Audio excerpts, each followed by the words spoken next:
বন্ধুরা, এই সেই ঐতিহ্যবাহী পাটগাতি লঞ্চ ঘাট, খুব সুন্দর দেখতে। এখানে জাতির জনক বঙ্গবন্ধু শেখ মুজিবুর রহমান স্টিমারে এসে নামতেন। সেই জায়গাটার স্মৃতি ধরে রাখার জন্য এই আয়োজন খুব সুন্দর। এখানে প্রতিদিন শত শত লোক ঘুরতে আসে, কিন্তু দুঃখের বিষয় এইখানে ঘুরতে আসা লোকজনের শৌচাগারের যে ব্যবস্থা করে রেখেছিল সেটা এই ব্যবহারের একেবারেই অনুপযোগী হয়ে পড়ে আছে।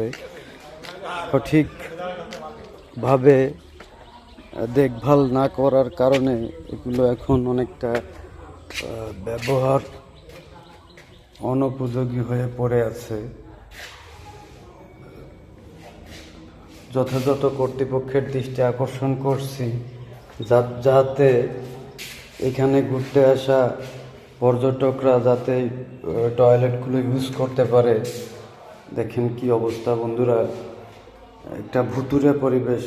সব কিছুই আছে এখানে, সব কিছু থাকার পরেও সঠিক তত্ত্বাবধানের অভাবে মানুষ এগুলো ব্যবহার করতে পারছে না।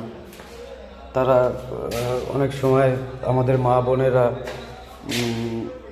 কষ্ট পাচ্ছে বা তারা ঘুরতে আসতেও দ্বিধাবোধ করতেছে এই সমস্ত অব্যবস্থাপনার কারণে। যেহেতু প্রকৃতির ডাকে আমাদের সবাইকেই সাড়া দিতে হয়, তো এই ভিডিওর মাধ্যমে আমি সবাইকে অনুরোধ করব যাতে এই শৌচাগারটা খুব দ্রুত